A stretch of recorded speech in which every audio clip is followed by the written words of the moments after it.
حضرت صلی اللہ علیہ وآلہ وسلم پر وحی کا ابتدائی دور اچھے سچے پاکیزہ خوابوں سے شروع ہوا۔ آپ خواب میں جو کچھ دیکھتے وہ صبح کی روشنی کی طرح صحیح اور سچا ثابت ہوتا۔ پھر من جانب قدرت آپ تنہائی پسند ہو گئے اور آپ نے غار حرا میں خلوت نشینی اختیار فرمائی اور کئی دن اور رات وہاں مسلسل عبادت اور یاد الہی و ذکر میں مشغول رہنے لگے۔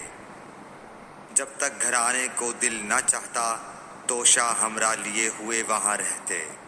توشہ ختم ہونے پر ہی اہلیہ محترمہ حضرت خدیجہ رضی اللہ تعالی عنہا کے پاس تشریف لاتے اور کچھ توشہ ہمراہ لے کر پھر وہاں جا کر خلوت گزین ہو جاتے۔ یہی طریقہ جاری رہا یہاں تک کہ آپ پر حق منکشف ہو گیا اور آپ غار حرا ہی میں قیام پذیر تھے کہ اچانک حضرت جبرائیل علیہ السلام آپ کے پاس حاضر ہوئے اور کہنے لگے کہ اے محمد پڑھو۔ آپ فرماتے ہیں کہ میں نے کہا کہ میں پڑھنا نہیں جانتا۔ آپ صلی اللہ علیہ وسلم فرماتے ہیں کہ فرشتے نے مجھے پکڑ کر اتنے زور سے بھینچا کہ میری طاقت جواب دے گئی۔ پھر مجھے چھوڑ کر کہا پڑھو۔ میں نے پھر وہی جواب دیا کہ میں پڑھا ہوا نہیں ہوں۔ اس فرشتے نے مجھ کو نہایت ہی زور سے بھینچا کہ مجھ کو سخت تکلیف محسوس ہوئی۔ پھر اس نے کہا کہ پڑھ۔ میں نے کہا میں پڑھا ہوا نہیں ہوں۔ فرشتے نے تیسری بار مجھ کو پکڑا اور تیسری مرتبہ پھر مجھ کو بھینچا۔ پھر مجھے چھوڑ دیا اور کہنے لگا کہ پڑھو اپنے رب کے نام کی مدد سے جس نے پیدا کیا اور انسان کو خون کی پھٹکی سے بنایا۔ پڑھو اور آپ کا رب بہت ہی مہربانیاں کرنے والا ہے۔ بس یہی آیتیں آپ حضرت جبرائیل علیہ السلام سے سن کر اس حال میں غار حرا سے واپس ہوئے کہ آپ کا دل اس انوکھے واقعے سے کانپ رہا تھا۔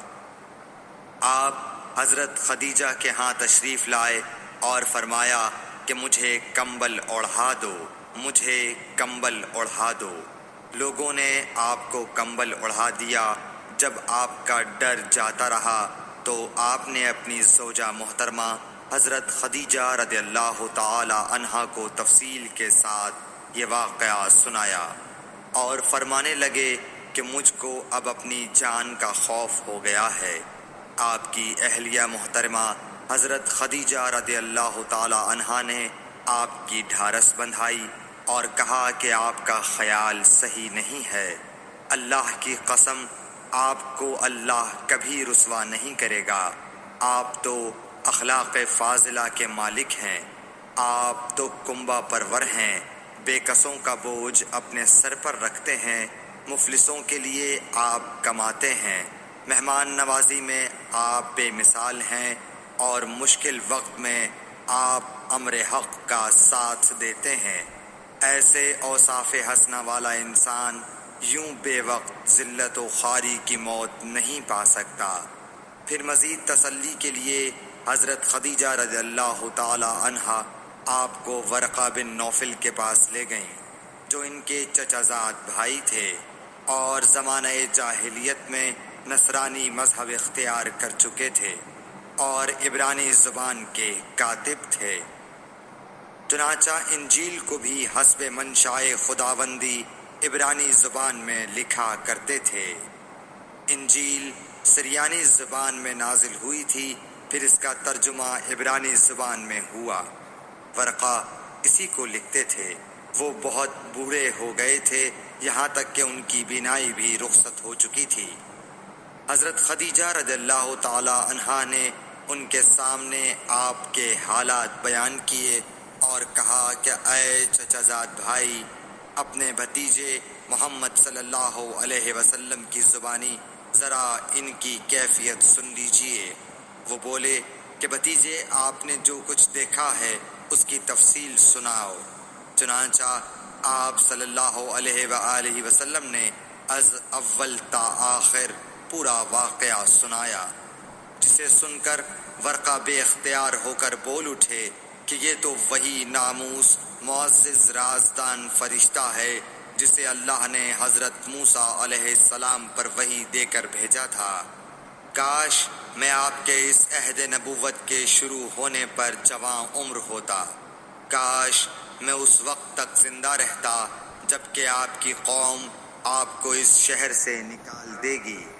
رسول کریم صلی اللہ علیہ وآلہ وسلم نے یہ سن کر تعجب سے پوچھا کہ کیا وہ لوگ مجھ کو نکال دیں گے، حالانکہ میں تو ان میں صادق و امین و مقبول ہوں؟ ورقہ بولا، ہاں یہ سب کچھ سچ ہے، مگر جو شخص بھی آپ کی طرح امر حق لے کر آیا لوگ اس کے دشمن ہی ہو گئے ہیں۔ اگر مجھے آپ کی نبوت کا وہ زمانہ مل جائے تو میں آپ کی پوری مدد کروں گا، مگر ورقہ کچھ دنوں کے بعد انتقال کر گئے، پھر کچھ عرصے تک وحی کی آمد موقوف رہی۔ صحیح بخاری حدیث نمبر 3۔